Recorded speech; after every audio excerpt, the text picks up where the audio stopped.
Dhanik Bharat Educational Institutions, Inter, IIT, JEE, NEET, admission opened. రాజకీయాల్లో శాశ్వత స్నేహం ఉంటుందా? ఒక పార్టీ ఒకవేళ పొత్తు ఉన్నా లేకున్నా స్నేహం చేసే అవకాశం ఉంటుందా? వైసీపీకి సంబంధించిన ఒక మీడియా ఒక పత్రికలో వచ్చిన వార్త ఇప్పుడు సోషల్ మీడియాలో కావచ్చు, రాజకీయ వర్గాల్లో కావచ్చు చర్చనీయాంశం అవుతుంది. ఈ అంశాన్ని ఒకసారి విశ్లేషిద్దాం. మనతో ఉన్నారు రాజకీయ విశ్లేషకులు మాకిరెడ్డి పురుషోత్తం రెడ్డి గారు. పురుషోత్తం రెడ్డి గారు నమస్కారం సార్. నమస్తే అండి సార్. నేను దీనికోసం ఇంట్రడక్షన్ చెప్పాల్సిన అవసరం లేదు, ఆల్రెడీ మీరు దీన్ని చదివి ఉంటారు. ఆ సదరు పత్రికకు సంబంధించిన వార్తా కథనాన్ని మీరు ఎలా అనలైజ్ చేస్తారు సార్? రాజకీయాల్లో నిజంగా లాంగ్ టర్మ్ ఫ్రెండ్షిప్స్ లేకపోతే షార్ట్ టర్మ్ ఫ్రెండ్షిప్స్ ఉంటాయా? బేసిక్ గా సాక్షిలో వచ్చినటువంటి ఆ కథనం వారి సొంత కథనం కాదు. ప్రొఫెసర్ నాగేశ్వర గారు ఒక వీడియోలో చేసిన దాన్ని యాజ్ ఇట్ ఈజ్ గా ప్రజెంట్ చేశారు. అయితే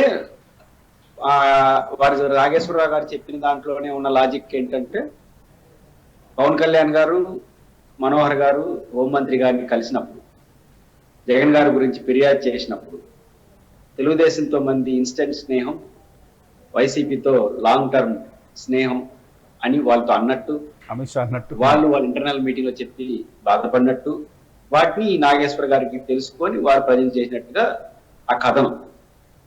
అయితే సాక్షిలో రావడం ప్రాధాన్యత వేరేగా మారిపోయింది. నేను అనుకుంటుంది అమిత్ షా గారన్నా చెప్పాలి, పవన్ కళ్యాణ్ గారన్నా చెప్పాలి, లేదా మనోహర్ గారన్నా చెప్పాలి. నాగేశ్వర గారిని మనం అనుమానించలేం, కానీ ఆయనకి ఏదో సోర్స్ తో చెప్పుండొచ్చు. ఓకే. అయితే జగన్మోహన్ రెడ్డి గారు వ్యవహార శైలిని ఆయన రాజకీయ పార్టీ పెట్టినప్పటి నుంచి పరిశీలిస్తే ఆయన సింగిల్ లైన్ తీసుకున్నాడు. రెండోది, నాకు అర్థమైనంత వరకు జగన్ గారి నడకలో ఫస్ట్ ఆఫ్ ఆల్ తన సమీప ప్రత్యక్ష ప్రత్యర్థి రాజకీయ ప్రత్యర్థి ఉంటారో వాళ్ళతో ఎప్పుడు రాజీపడడు, గొడవ పడతానే ఉంటాడు. 1, 2, 3, 4 ఇంకేం ఉండవు. ఆంధ్రప్రదేశ్ రాజకీయ ప్రస్థానంలో జగన్ గారి సమీప ప్రత్యర్థి తెలుగుదేశం, దానికి పూర్తిగా సహకరిస్తుంది జనసేన. వారితో ఎక్కడా రాజీపడ్డు, గొడవ పడుతూనే ఉంటాడు, రాజకీయ యుద్ధం చేస్తూనే ఉంటాడు. కానీ రాజకీయ ప్రత్యర్థి కాని వాళ్ళతో అసలు పట్టించుకోడు, వాళ్ళ జోలికే పోడు. బీజేపీ కూడా రాజకీయ ప్రత్యర్థి ఆంధ్రప్రదేశ్ కాదు, కాంగ్రెస్ కాదు. ఆ మాటకు వస్తే కాంగ్రెస్ పార్టీ ఆయన 14 నెలలు జైల్లో ఉన్నప్పుడు ఆయన కాంగ్రెస్ పార్టీ అధికారులు ఉంది, వాళ్ళపైన వారు ఆరోపణ చేస్తున్నారు. వాళ్ళు కూడా ఏమన్నట్టు మనకి ఇప్పుడు కనపడదు. దట్టు బీజేపీ కేంద్రంలో అధికారం ఉంది. వీళ్ళ అధికారం ఉన్నప్పుడు అధికారంలో ఉన్న వాళ్ళతో బాగుండాలి. రాజకీయ ప్రత్యర్థి కాని వాళ్ళతో వాడు రాజకీయ ప్రత్యర్థిని వదలడు. ఈ స్టైల్లో నడుస్తున్న ఆయనతో అసలు బీజేపీ లాంగ్ టర్మ్ స్నేహం ఏంటో నాకైతే అర్థం కాలేదు. స్నేహమే లేదు కదా. బేసిక్ స్నేహం ఉంటేనా లాంగ్ టర్మ్ షార్ట్ టర్మ్ ఆయన స్నేహమే లేని ఆయన తీసుకొని ఆ కథనం దాన్ని సాక్షిలో రాయడం కొంత ఆశ్చర్యకరంగా ఉంది. అంటే సాక్షి మీడియా కావచ్చు, లేకపోతే వైసీపీ అనుకూల మీడియా కావచ్చు, ఈ అంశాన్ని ప్రధానంగా ప్రజలకు తీసుకెళ్లే ప్రయత్నం చేయటం వల్ల ఇది ఆ పార్టీ ఒపీనియన్ గా వెళ్లే అవకాశం ఉంటుందా? పార్టీకి నష్టం జరుగుతుందా, లాభం జరుగుతుందా? సాక్షి వైసీపీకి అనుకూల మీడియా అనే దానికి ఏం ప్రామాణికం లేదు కాబట్టి ఏమైనా జరగచ్చు. కానీ సాక్షిలో వచ్చింది కాబట్టి ఏమైనా దీన్ని వైఎస్ఆర్ కాంగ్రెస్ పార్టీని ఓన్ చేసుకుంటుందనే మెసేజ్, రాంగ్ మెసేజ్ వెళ్తుంది. అయితే పార్టీగా నేను ఎందుకు అనుకోను అంటే, కరెక్ట్ గా ఒక రోజు క్రితమే రాష్ట్రంలో 175 నియోజకవర్గాల్లో పెట్రోల్ ధరల పెరుగుదల కింద ప్రత్యక్ష ఆందోళన పాల్గొన్నారు, నేరుగా విమర్శలు చేశారు.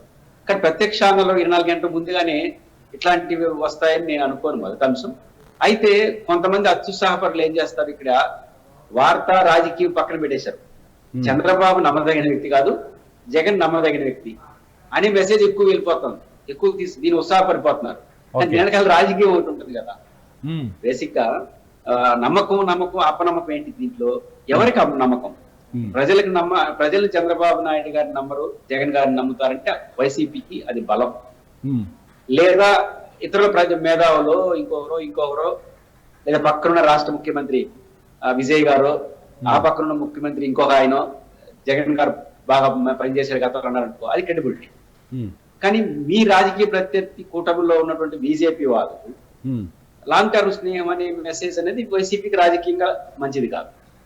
ఎందుకు మంచిది కాదంటున్నానంటే, ఈ కాలంలో పెట్రోల్ ధరలు పెరుగుతున్నాయి, వ్యతిరేకత వస్తుంది, ఈ టైంలో స్నేహం పైపెచ్చు కలిసి ఉన్నా మంచి వచ్చేటో నెక్స్ట్ పూసుకోవచ్చు. కలిసి లేరు, ప్రత్యర్థితో ఉన్న వాళ్ళతో లాంగ్ టర్మ్ స్నేహం అనే వర్డ్ వాళ్ళు వాడారు. అవును. దాన్ని వీళ్ళు వేసారు అనేది ఆ పార్టీకి అంత మంచిది కాదు. అంటే ఇది నేను అంటాను సార్, ఇది ఒక హ్యాపెనింగ్ కాదు, ఒక అవగాహనతో రాసిన వార్త అనుకోవచ్చా, అవగాహన లేకుండా రాసిన వార్త అనుకోవచ్చా? ఎందుకంటే జగన్ చంద్రబాబును వ్యతిరేకించే ఉద్దేశంతో రాసిన వార్త జగన్ కి నష్టాన్ని కలిగిస్తుందని ఊహించలేకపోయారా, ఆలోచించలేకపోయారు అనుకోవచ్చా? అంటే సాక్షి అనేది ఒక పత్రిక కదా, పత్రికలో వాళ్ళు ఎప్పుడేం చెప్తుంటారు, అందరి అభిప్రాయాలు మా పత్రికలో ప్రాచుర్యం ఉంటుందని చెప్పి చాలాసార్లు పత్రికలు చెప్తుంటాయి కదా. కానీ ఇది సాక్షి అభిప్రాయంగా నేను చెప్పను. ఇది వాళ్ళు రాసిన దాంట్లో కూడా నాగేశ్వర గారు ఇలా చెప్పారని రాశారు తప్ప సాక్షి సొంత కథనం కాదు కాబట్టి సాక్షికి ఆపాదించలేదు. సాక్షిలో వచ్చినంత మాత్రాన పార్టీకి ఆపాదించలేదు, ఎందుకంటే పార్టీ యాక్టివిటీలో కూడా ధర్నా వాటి చేశాయి. అయితే మీరు అన్నది ఒక నైతిక సమస్య వస్తుంది. వచ్చిన పత్రిక ఎవరిది? సాక్షి. అది ఎవరిది? వైసీపీ. దాని ఎవరు కాదనలేరు.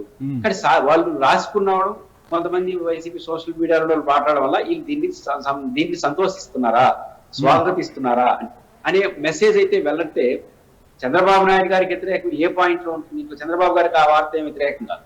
కాబట్టి విపరీతంగా అభిమానించే వాళ్ళు ఒక మెసేజ్ వెళ్తుంది, ఓ కేంద్రం చంద్రబాబు నాయుడు నమ్మట్లేదు, జగన్ నమ్ముతుంది అనే ఇరిటేషన్ తప్ప ఇది ఒక సందర్భంలో దాటితే ఏమవుతుంది? బీజేపీ ప్రజలకు వ్యతిరేకత వచ్చింది అనుకోండి, చంద్రబాబు గారిని బీజేపీ నమ్మకపోతే చంద్రబాబు లాభం తప్ప నష్టం, ఇది కూడా లాజిక్ వస్తుంది. కాబట్టి ఇది అవగాహన రాహిత్యంతో రాసింది కాదు.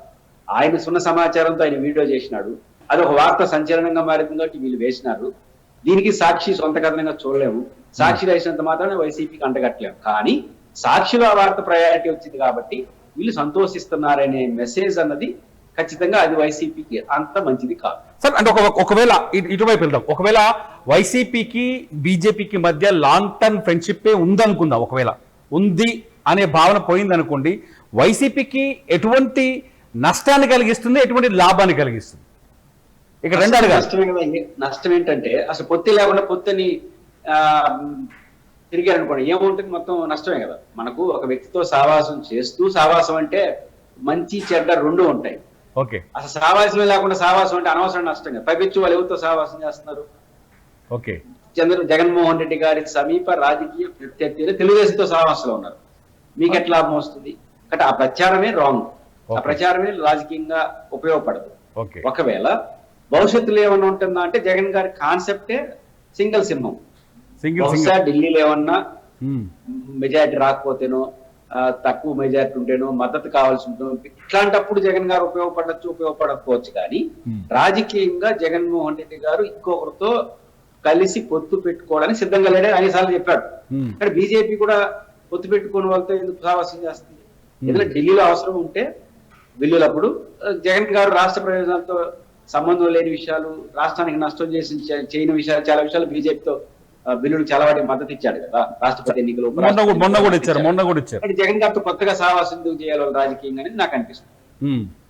అంటే అంటే దీన్ని ఎలా చూడాలి సార్? ఒకవేళ ఆంధ్రప్రదేశ్ లో విచిత్రంగా ఉంటుంది, ఆంధ్రప్రదేశ్ ప్రతిపక్షము మద్దతు ఇస్తుంది, అధికార పక్షము మద్దతు ఇస్తుంది. దీన్ని ఎలా చూడాలి మనం? ఇటువంటి విశ్లేషణలకు కారణం అదే కావచ్చు కదా. అంటే ఇక్కడ ఏమవుతుందంటే తెలుగుదేశంతో బీజేపీ బాగుంటుంది, జగన్మోహన్ రెడ్డి గారితో గుడ్ రిలేషన్ ఉంది, వీళ్ళు వాళ్ళకి మద్దతు ఇస్తారు అనే చర్చ ఆంధ్రప్రదేశ్ లో ఉంటుంది. ఇక్కడ క్వశ్చన్ ఏమొస్తుందంటే బీజేపీ చంద్రబాబు గారితో బాగుందా, జగన్ గారితో బాగుందా, పవన్ కళ్యాణ్ గారితో ఎట్లుంది, ఈ చర్చ వస్తా ఉంది.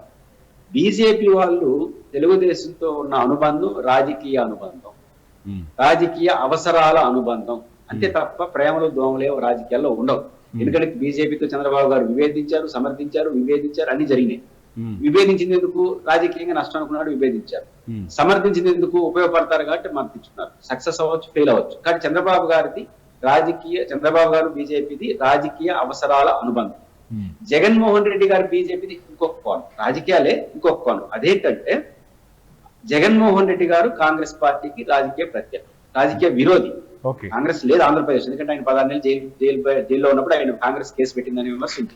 కాంగ్రెస్ నుంచి బయట వచ్చేసాడు. కాంగ్రెస్ వ్యతిరేక ఒక రకంగా జగన్మోహన్ రెడ్డి గారు. కానీ కాంగ్రెస్ వ్యతిరేకి, ఆ కాంగ్రెస్ బీజేపీకి వ్యతిరేకి. బీజేపీ తన సమీప ప్రత్యర్థి ఎవరు? కాంగ్రెస్ బలపడకూడదని ఫస్ట్ కోరుకుంటారు. కాంగ్రెస్ ని వ్యతిరేకించే వాళ్ళందరూ తనతో ఉండాలి, లేదా వాళ్ళు బలంగా ఉండాలని కోరుకుంటారు. వాళ్ళు ఉండకపోయినా అవసరం లేదు. ఇప్పుడు జగన్ గారు బీజేపీతో ఉండకపోయినా కాంగ్రెస్ వ్యతిరేకంగా ఉంటాడు. అది కాంగ్రెస్ పార్టీ ఆంధ్రప్రదేశ్ లో లేకపోవడానికి జగన్ గారే కారణం కదా. అది ఎంత బలంగా జగన్ ఉంటే కాంగ్రెస్ అంత బలహీనంగా ఉంటుంది తెలంగాణ లాంటి వాస్త అది మాకు లాభం కదా ఢిల్లీ వాళ్ళు అనుకుంటారు. కాబట్టి జగన్ గారి నుంచి జగన్ గారితో అవగాహన కాదు, ఒక రాజకీయ పరిణామం ఏంటి? బీజేపీకి కాంగ్రెస్ వ్యతిరేకి, కాంగ్రెస్ కి జగన్ వ్యతిరేకి. జగన్ గారు ఎంత రోజులు బలంగా ఉంటాడు అంత రోజులు కాంగ్రెస్ పార్టీ ఆంధ్రప్రదేశ్ లో ఎదగలేదు, అది బీజేపీకి లాభం. ఇది అవగాహనే ఉంది, రాజకీయ పరిణామం. నా శత్రువుకు శత్రువు నా మిత్రుడు అనుబంధం జగన్ గారితో అవుతుంది. నా శత్రువుకు శత్రువు నా మిత్రుడు అంతే. నీకు స్వాతంత్ర పోరాటంలో హిట్లర్తో సహవాసం చేశారు నేత సుభాష్ చంద్రబోస్ బ్రిటిష్ వాళ్ళకి వ్యతిరేకంగా పోరాటం కోసం. కాబట్టి శత్రువు అని మిత్రుడు అనుకుంటారు, కానీ మిత్రత్వం కూడా ఎందుకు లేదంటే పొత్తు లేదు. అంటే జగన్ గారు బాగుంటే మంచిదే కదా అనుకుంటారు బీజేపీ. ఎందుకు? కాంగ్రెస్ కి వ్యతిరేకంగా రేపు బీజేపీ ఆంధ్రప్రదేశ్ లో తెలుగుదేశాన్ని వైసీపీని పక్కన పెట్టేసి అధికారంలోకి వచ్చే స్థితి వస్తే చంద్రబాబు గారితో ఎట్లుంటారో జగన్ గారితో అట్లా ఉంటారు. మీకు బెస్ట్ ఎగ్జాంపుల్ తెలంగాణ. బీఆర్ఎస్ తో బీజేపీ కొంత లౌక్యాన్ని పడిస్తుంది లేదా ఓడిపోయేంత వరకు. ఎందుకు? బీఆర్ఎస్ తెలంగాణలో గెలిస్తే కాంగ్రెస్ ఓడిపోతుంది. కాబట్టి బీఆర్ఎస్ బలంగా ఉండాలని కోరుకున్నారు. ఎప్పటి వరకు? ఇద్దరిని కొట్టేసి మేము వస్తాము అనే రోజు కానంత వరకు బాగున్నారు. ఇద్దరిని కొడదామనే రోజు వచ్చేసరికి బీఆర్ఎస్ కాంగ్రెస్ ఇద్దరిని సమంగా కోరుతున్నారు. ఆంధ్రప్రదేశ్ కూడా అదే. కాబట్టి స్నేహాలే ఉండవు, ఒకటి ఎక్స్పెక్టేషన్స్. జగన్ గారు బలంగా ఉంటే మంచిదే కదా. ఎప్పటి వరకు కాంగ్రెస్ పార్టీ రానికుండా చూస్తాడు, మనం ఆంధ్రప్రదేశ్ లో ఎదిగేంత వరకు బలంగా ఉండి ఏంటి అనే అభిప్రాయం ఖచ్చితంగా బీజేపీకి ఉంటుంది. అది రాజకీయ పరిణామం తప్ప అవగాహన.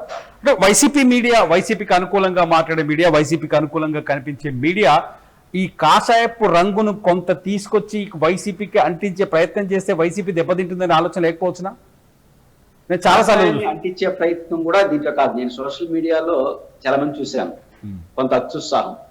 ఈ అత్యుత్సాహం ఏంటంటే అమిత్ షా గారి మాటల ప్రకారం చంద్రబాబు నాయుడు గారు నమ్మలేము, జగన్ గారు నమ్మకస్తుడు, అంతే కదా. వాళ్ళ మధ్య అనుబంధాలు చాలా ఉన్నాయి కదా సార్. ఇప్పుడు కాదు, గతంలో పొత్తు పెట్టుకున్నారు, బయటకు వచ్చారు. మొన్న ఎన్నికల్లో 2019లో చంద్రబాబు నాయుడు డైరెక్ట్ గా మైక్ పట్టుకుని నీ కుటుంబం ఉందా, నా కుటుంబం లేదు, నా కుటుంబం ఉందని చెప్పాడు. మోదీని డైరెక్ట్ గా అటాక్ చేశాడు. ఇవన్నీ ఉన్నాయి కాబట్టి వాళ్ళ అలా అనడంలో అర్థం ఉంది. వీళ్ళు ఎందుకు అంటించుకుంటున్నారు అని. అదే ఉంటుంది తెలుగుదేశం పార్టీతో అలాంటి ఇష్యూ. జగన్మోహన్ రెడ్డి గారు నమ్మదగిన వ్యక్తి అంటే బీజేపీతో రాజకీయంగా ఎలా ఉన్నాడు అనేది కొంతమంది అత్యుత్సాహపరులు చూడరు.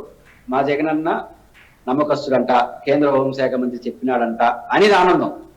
నాకు ఆ స్కోరింగ్ లో ఉన్న ఆనందం ఆ స్వల్పకాలిక ఆనందం అంటాం కదా, అది రాజకీయంగా మంచిది కాదు. లాంగ్ టర్మ్ ఫ్రెండ్షిప్ కాదు, స్వల్పకాలిక ఆనందం అంతే. లాంగ్ టర్మ్ ఉండి ఎందుకు ఉండదంటే అసలు స్నేహం ఉంటే లాంగ్ స్టార్ట్ తెలిసేది. కలిసే లేరు. జగన్మోహన్ రెడ్డి గారి కాన్సెప్ట్ సింహం సింగల్, ఇంకేంది పొత్తు?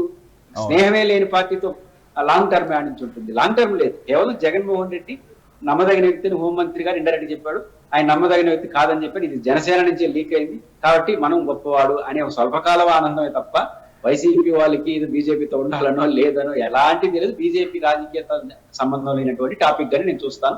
బట్ ఇట్లాంటి వ్యవహారాలు ఆ పార్టీకి మంచిది కాదు. కంట్రోల్ చేసిన అవసరం ఉంటుందా సార్? కొంత దీన్ని ఉండాలని ఎందుకు అనుకుంటున్నానంటే మన జరిగినటువంటి ధర్నా అన్ని అసెంబ్లీ సెగ్మెంట్ లో చేశారు. నిజానికి వాళ్ళు అన్నప్పుడు ఆ పార్టీ నాయకులు మామూలుగా ఎక్కడైనా ఇమీడియట్ గా ప్రెస్ మీట్లు పెడతారుగా. ఎవరో ఒకరు పార్టీ నాయకులు వచ్చి ఇట్లా ప్రెస్ మీట్ ఒక్క వైసీపీ నుంచి ఒక్కరు పెద్ద నాయకులు కానీ ఒక స్థాయి నాయకులు కానీ అఫీషియల్ స్పోక్స్ పర్సన్ కానీ ఎక్కడా దీని గురించి మాట్లాడలా. మామూలుగా అయితే బంబాట్ చేస్తుంటారు కదా, హోంమంత్రి గారు మాకు సర్టిఫికేట్ ఇచ్చాడు, మేము నమ్మదగిన మిత్రులు అంట, ఆయన నమ్మదగిన అని గట్టిగా చెప్పారు. ఒక్కరంటే ఒకరు చెప్పలేదంటే అది వైసీపీ వాళ్ళు ఏమి అలాంటి ఆలోచనతో లేరు. బహుశా చెప్పదలుచుకున్న వాళ్ళకి ఇప్పుడు సోషల్ మీడియాలో అన్ఆర్గనైజ్డ్ ఉంటారు, వాళ్ళని ఏం చేయలేరు. బట్ ఆర్గనైజ్డ్ గా వాళ్ళతో ఉండే వాళ్ళు ఉంటే వాళ్ళకి చెప్పదలుచుకుని చెప్పుకుంటారని నేను అనుకుంటున్నాను. Right. Thank you sir, thank you so much మీ విలువైన సమయాన్ని మాకు కేటాయించినందుకు. ఇది మొత్తానికి బీజేపీ దోస్తే కానీ దోస్తు కాదు. ఫైనల్ గా విశ్లేషకుల అభిప్రాయంగా మనకు అర్థమవుతుంది. చూడాలి దీనిపైన ఇంకా వైసీపీ ఎటువంటి కామెంట్ చేస్తుందో. చూసిన CTV, నా పేరు తిరుమల.